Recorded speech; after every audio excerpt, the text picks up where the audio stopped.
শ্রম আইন নিয়ে টানা 3 দিন ধরে চলে আলোচনা, যেখানে শ্রম আইন সংশোধনে আন্তর্জাতিক শ্রম সংস্থা আইএলওর সাথে 41টি বিষয় নিয়ে আলোচনা হয়। সচিবালয়ে শেষ দিনের আলোচনা শেষে আইনমন্ত্রী জানান, সবার জন্য গ্রহণযোগ্য করতে শ্রম আইন সংশোধন করা হচ্ছে।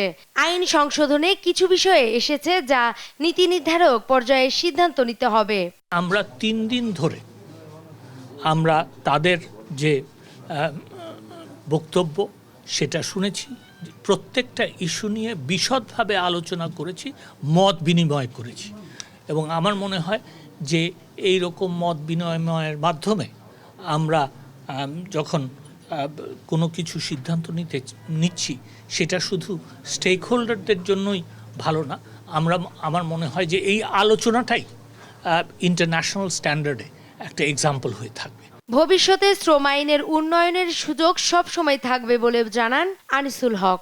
আইনে ইমপ্রুভমেন্টের জায়গা সবসময় থাকে, আইনের অ্যাডভান্সমেন্টের জায়গা সবসময় থাকে।